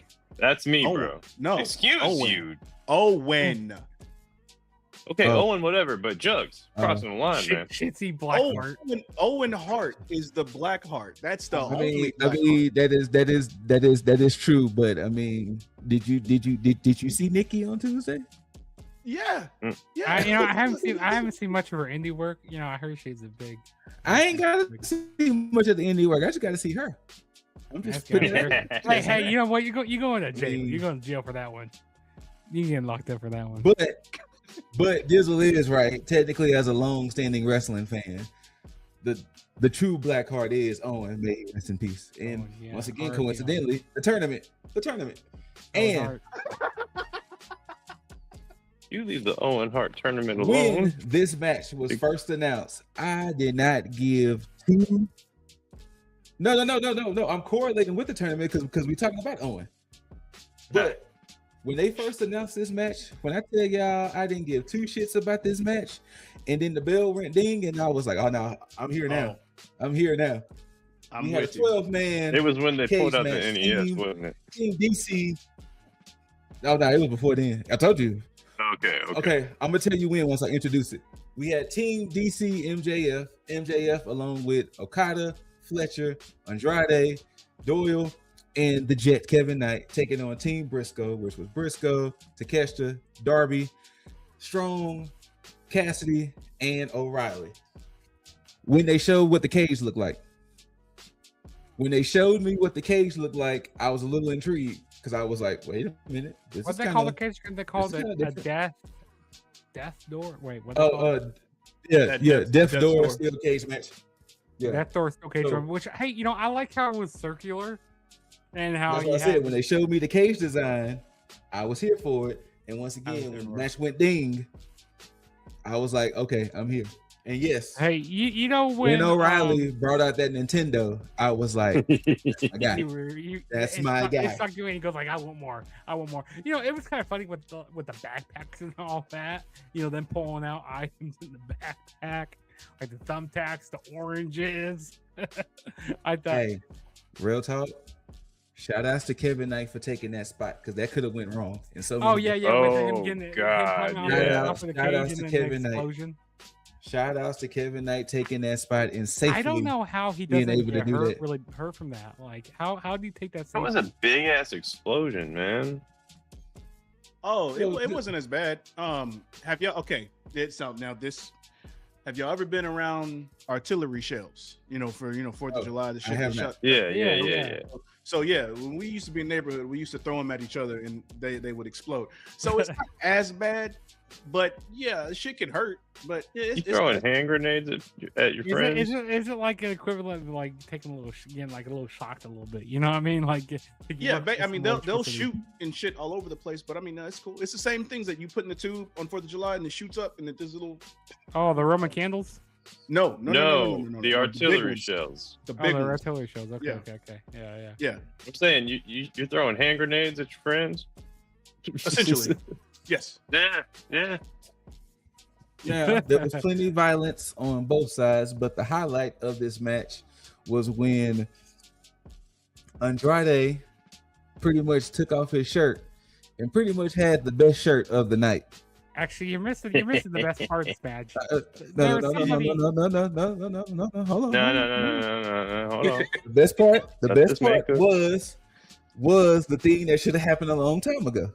Andrade took off that shirt, fuck MJF, and fuck Dunn. I don't agree. Hold up. They got to calm down with that part. Yeah, leave Uncle Don alone. And fuck Dunn.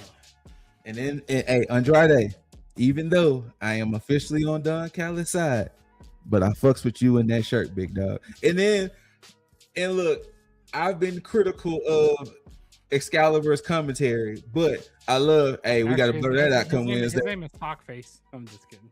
Like I love the way he said, yeah, we got to blur that out come Wednesday. But of course, what moment you was talking about, Jugs? Because like I said, they had this big duffel bag, or whatever. I like there's probably somebody in that bag right now, and then let alone I was right. It was none other than Leo Rush. He came out of the bag. He was in the bag. Okay, and man was patient too. Very patient. Very patient. I'm like, man, how does he fit inside that bag? Like, how can he breathe in there? But no, the stuff that he was doing, it was so hilarious. Like, everybody, like the whole Don Callis Don Callis family and MJF, they tried getting him. Nobody could get him. That was pure gold. That was. And they eventually got him, put him back in the bag. And they changed them up in the bag. Yeah, and then but ultimately Team Briscoe gets the dub. And he got highlight a shot that was like what's up? Go ahead. Yeah, one of my highlight moments was Takeshita digging in that bag when anybody could have jumped his ass for like a whole minute and a half, just digging around like shit. Where did I put it? What the fuck? And just to Okada. Yeah, I kind of had a feeling he was going to do that. I had a feeling. Okada even had a break from that, and I thought that was funny. Like that was a nice little highlight. All right, so we're going to take a quick moment from this and kind of discuss what happened on Dynamite. So, on Dynamite, after Team Briscoe won, Briscoe did an interview and he said, "Fuck it, I'm not waiting. I want my title match Wednesday." I wanted Wednesday. So to open the show, we do have Briscoe versus MJF. And it was a very bloody affair. Ultimately, MJF gets the dub. Well, the other utility player in this, Kenneth Omega, comes out to kind of protect Briscoe after the match. MJF hit him with the ring once and he was going for it again. And Kenneth was like, "Hey, big dog, I want that title from you, dog. I'm getting tired of this bullshit. I want that title from you." And MJF hit him with the same stipulation. He hit Hangman. "I give you the match, but if you lose, you can never challenge for this bitch again." And at the end of the show, Kenny Omega came out and made his choice. And he said, and once again, I can appreciate AEW acknowledging history. Well, granted, Kenny Omega can do it. He did say, "Do I go by the way of Cody and Hangman and go for this?" And pretty much Kenneth agreed. He's gonna give up his opportunity to go for the championship if he loses. Now, I'm going to assume we expect Kenny Omega to lose. Come next week. You know, I don't know, man. Here's what I think they should. Next week. They had Ospreay talk a lot about, "I want to face you at Wembley." Wait. No. Here's what I think they're gonna do. Okay, I think the match is going to end up in some sort of DQ finish. Okay, it's not going to be a clean finish. I think Omega might win some way, but like I said, it's not going to be clean. But not the championship win. But not the championship win. So technically, he'll win the match, but not the championship. I think the cleanest and easiest way it goes, and then is this goes to some kind of time limit draw at AEW. Then they'll do a rematch at AEW Redemption. Well, this is the thing, though. I think time limit draw will still count towards MJF. Yeah, it will still count towards MJF. And it's not the IC title or international title. Man and a Page coming back on Wednesday. Maybe he has something to do. He gets involved with this some way. But if Kenny wins via Hangman arrival, that'd be cool. Dizzle, what you got? I think you up there pondering. It's an interesting aspect because whereas it's easy to call MJF winning. Actually, you know what they should do? Jugs, hold on. Jugs, hold on. But go ahead, Dizzle.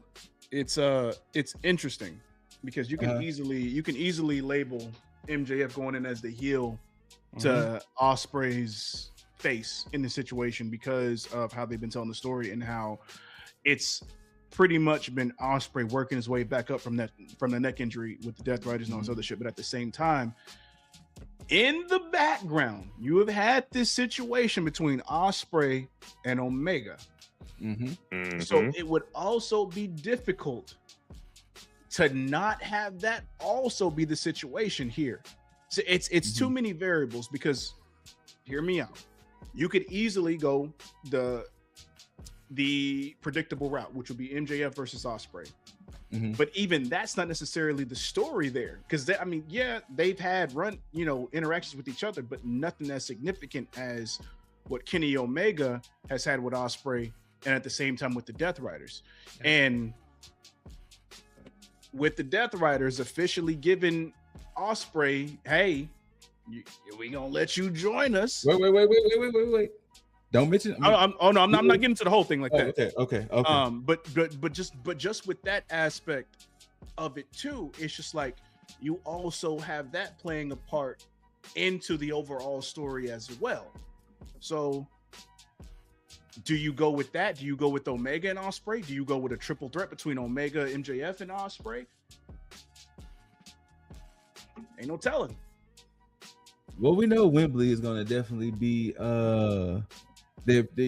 we know they're going to pull out all the stops, swing for the fences, whatever analogies and euphemisms you want to use. So whatever, I guess, will make the biggest and best match to pretty much crown the Billy Goat as champion. They're going to do it.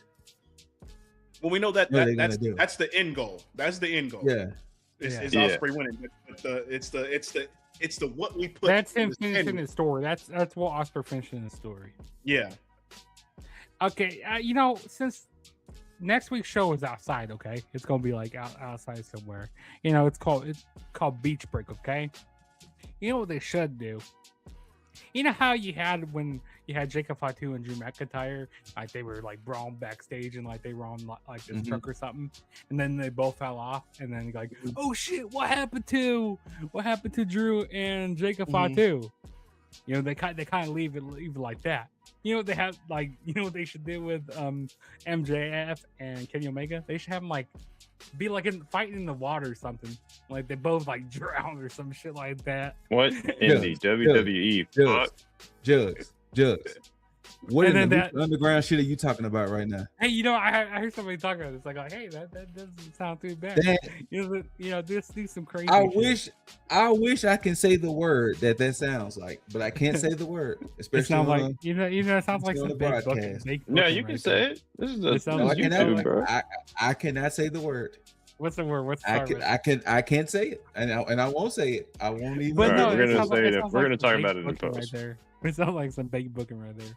But I think the best way to put it is Kenny Omega wins by count out or DQ, so that way he can challenge for the championship. That would probably be the best way to go. Yeah, that'd be the best. I think that works. Yeah, like have the ref catch MJF using the ring or some shit like that. Yep. And that way, Kenny gets upset at the fact that he won but didn't win, so that way he can still preserve. No, and then that's how they run it back at Wembley. No, I think they run it back at Redemption. Yeah, probably a Redemption more than anything. Because it is in Canada. It is in Canada. I mean, I would love to see Kenny pick up that belt in Canada. Yeah, that's where it's going to happen. The whole reason why my prediction went for Kenny instead of Zack Sabre Jr. Yeah, I'm starting to think that maybe a triple threat may be in the cards for this match. I could see that too. I don't want to see that, but I can see that. Apparently, I heard MJF, he's injured and stuff right now. We've been mentioning the Billy Goat's name enough, and let's get and we're going to talk about him some more in a second. But we've been mentioning we've been mentioning the Billy Goat's name enough, and let's tell you why. Because the main event, which shocked me, the main event was the Owens men's final. Swerve Strickland, as you see in that lovely intro, taking on the Billy Goat, William Ospreay. And this, ladies and gentlemen, was my match of the night. And this is why I always say friends tend to have the best matches. Friends tend to go out there and beat the shit out of each other, all for the sake of entertainment. And I don't mind a little color in my wrestling. Swerve, are you okay? Because that was too much color. Wow. Really? This is how man probably needed a transfusion, dude. That guy Swerve left multiple puddles of blood. Not just blood stains. He left multiple puddles of blood. Oh, you're talking about blood. Yeah. The blood.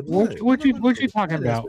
Yeah, I mean, look, because he was like, hey, look, there was a lot of color, and he said Swerve. Did you think the black man was trying to say that man was too black? What the fuck? Listen, this is how you get, with all the blood in that ring. This is how you get. Wait, hello, Jugs. You think I'm gonna disrespect any person who is in our intro, let alone another black man? It was just the way. Look, it was timing. It's the way that it was said. It was hilarious. The timing. But you think I'm gonna say that about another black man? Hey, look. I don't know. You probably want to be cheeky. Jug's been been starting off his stories with crazy stuff. The closet, beach break, being like, "Hey, we about to be outside." After I didn't met this man twice, you think I'm gonna tell that man that it was way too much darkness in the ring?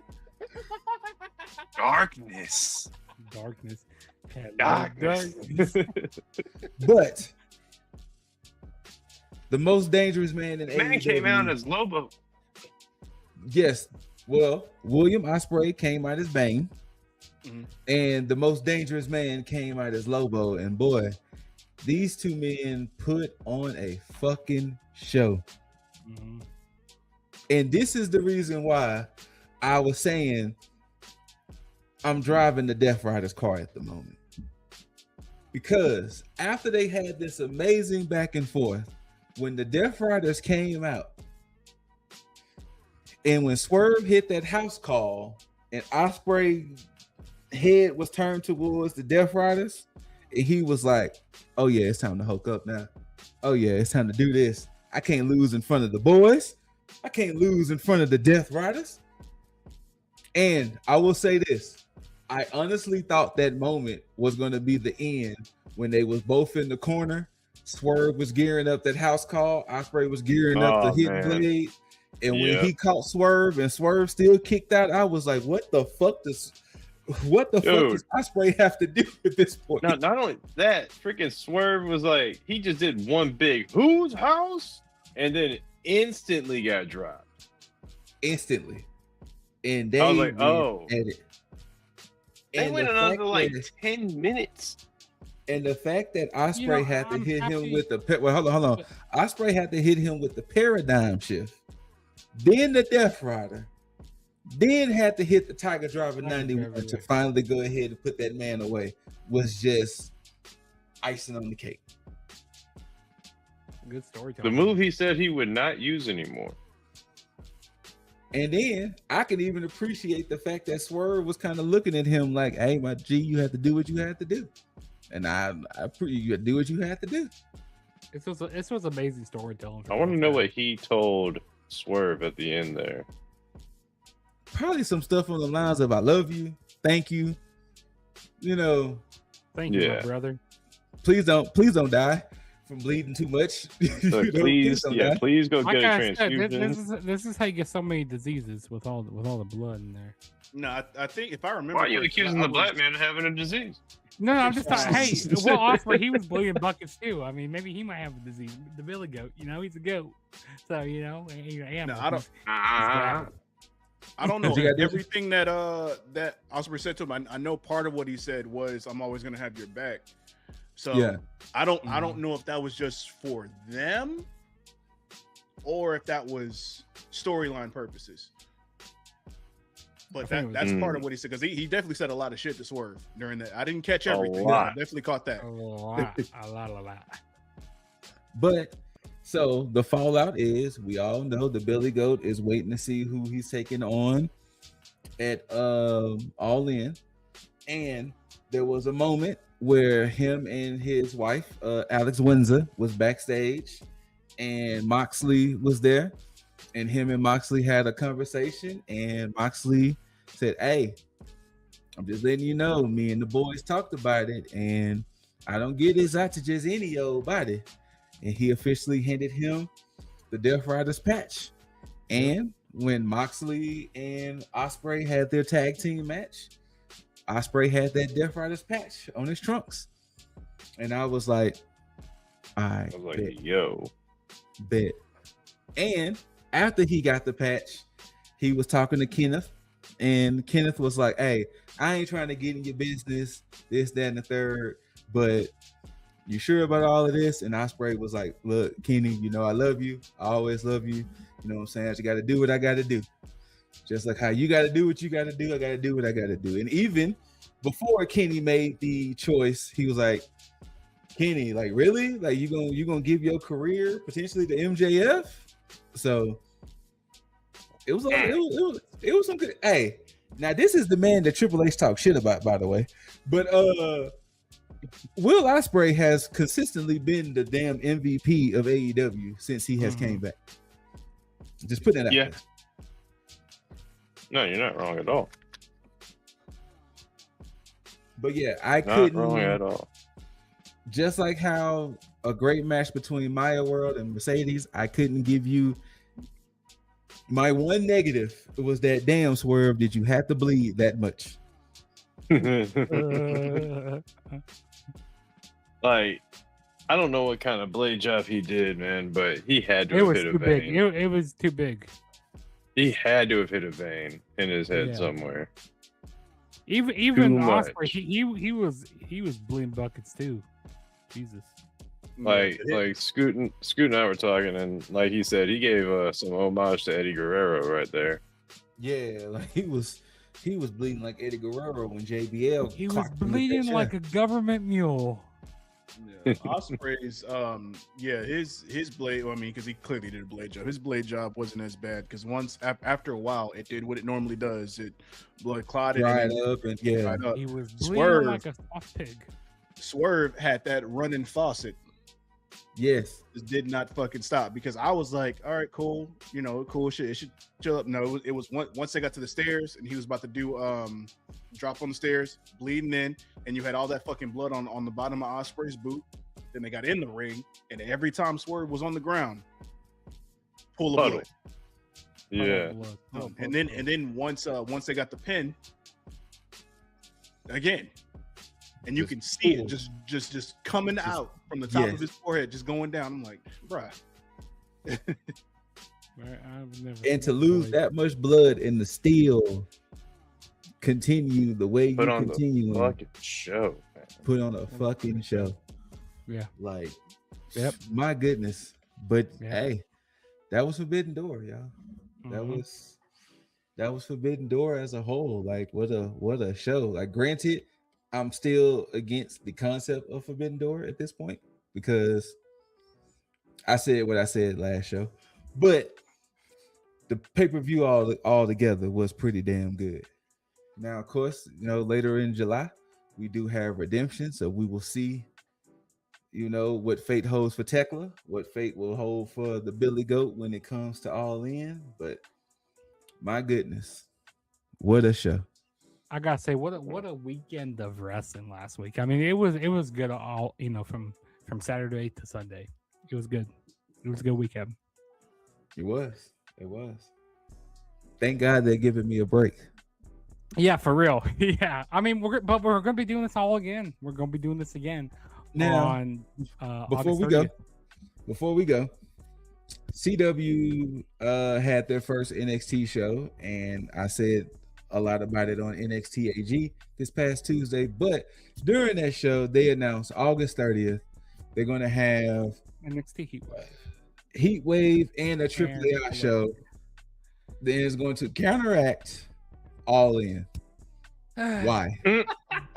Why? They said what? Hold on, you said what?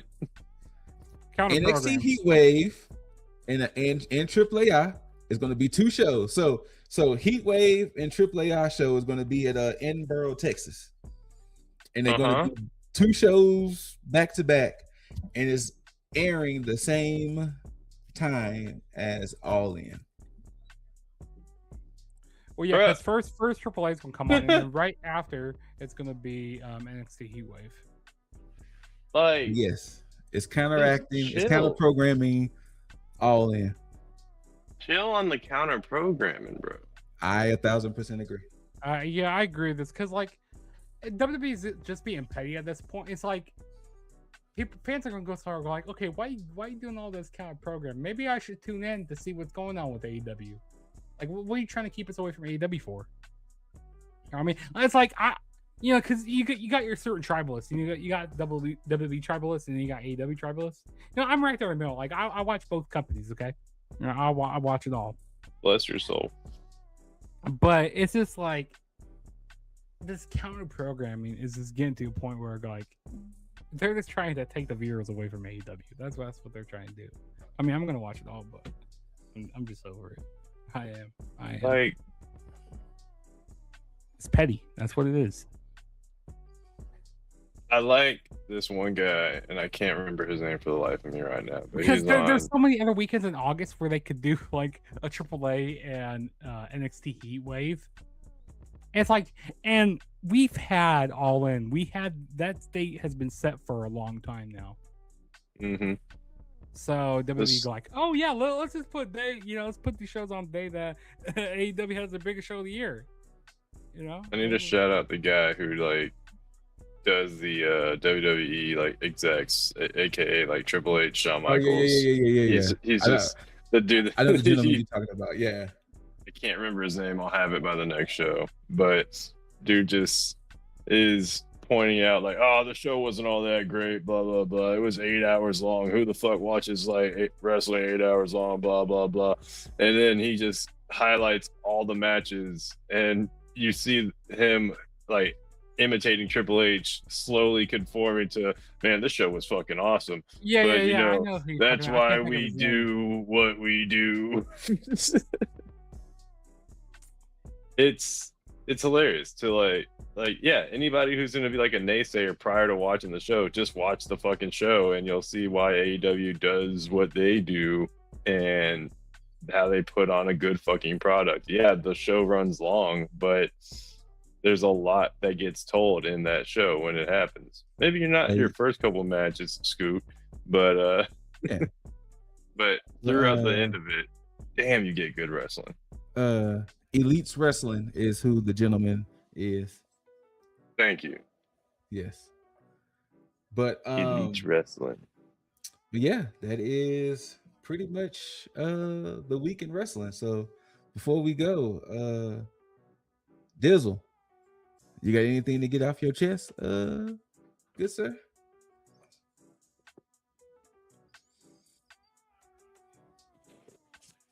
Whether good, bad, indifferent.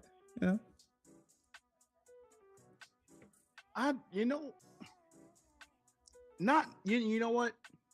Let me address this. the Jey Uso situation.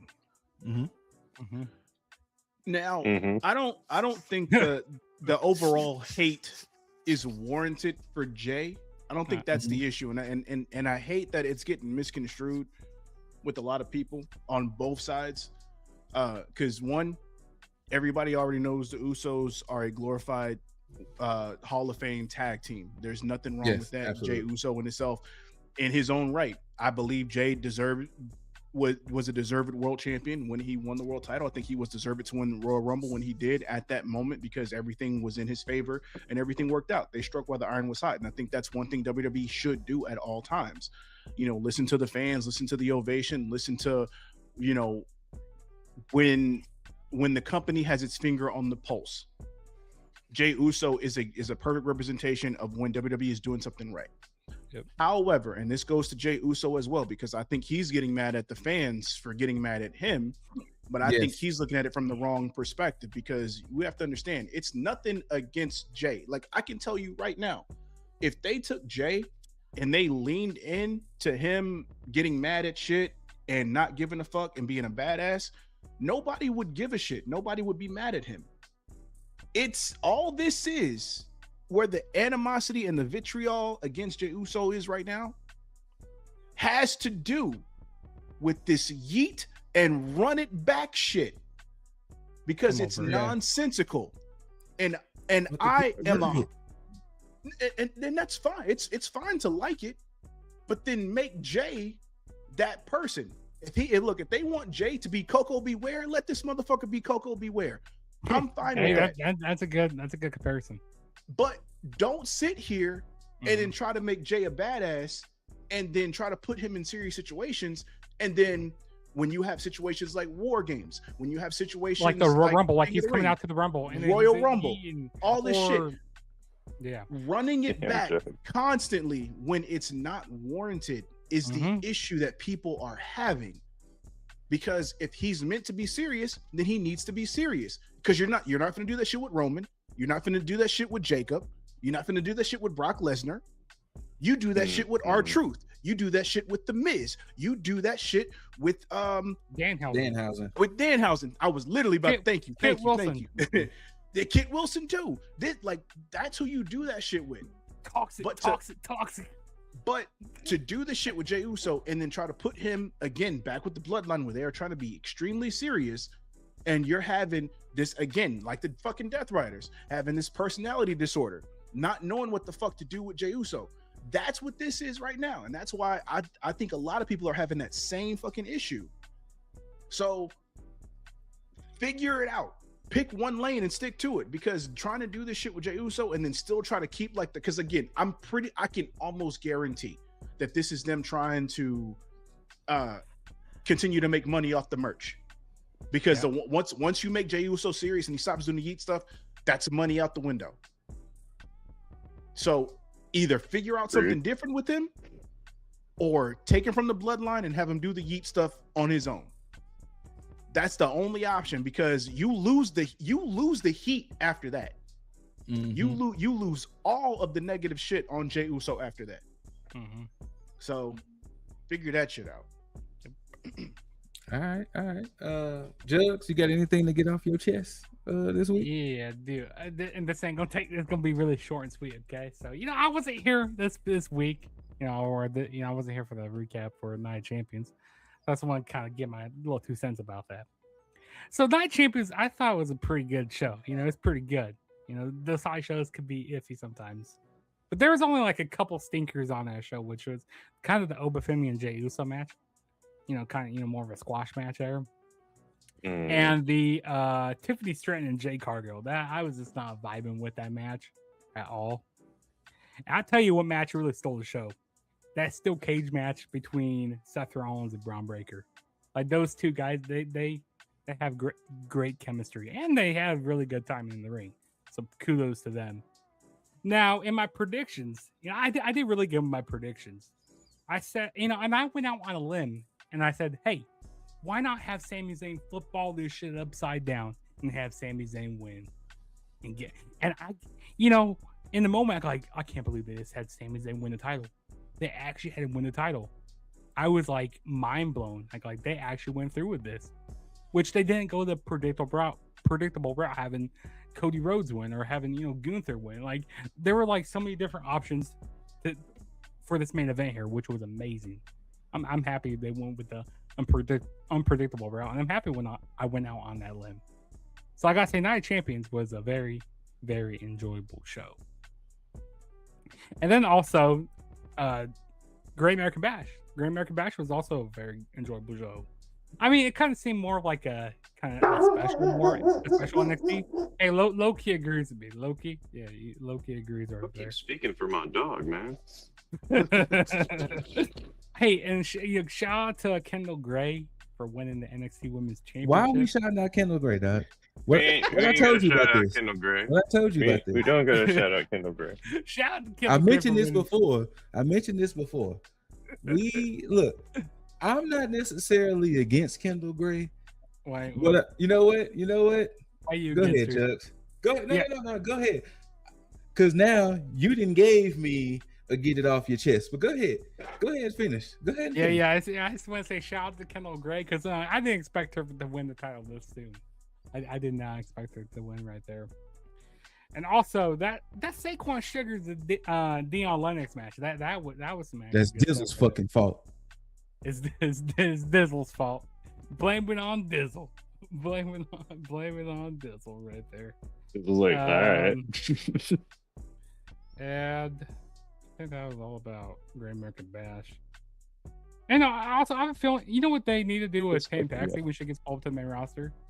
They need to have her work with none other than Lyra.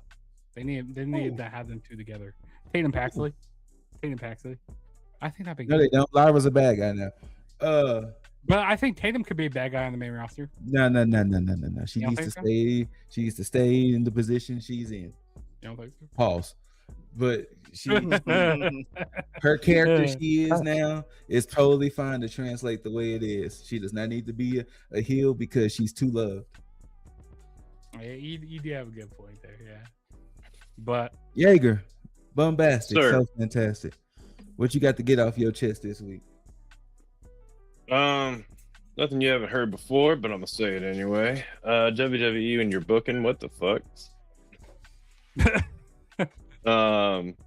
For reasons that we've already stated, but still nonetheless, the fuck, like, why, like Scoot said it himself, why the fuck wasn't Javon Evans the one to win this shit when you had Obafemi, who's clearly just like acting like he just won a Money in the Bank, or like my man say, I can get a title shot anytime.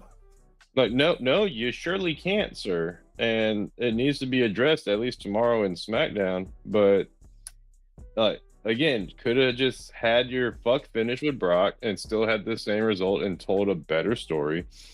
You could have. Kudos to you for having Sami Zayn actually win that. I am happy for that at least. And if I had actually gotten to do that prediction, I actually think, I don't know, man. I might not have even gone that way. But I'm happy that was the result. no, see, originally Now, I was going, man, this is my chest. this is your chest? Okay, I'm not in your chest. Wait, pause. Yeah. Just get off my chest, sir. Get off my chest. Anyways,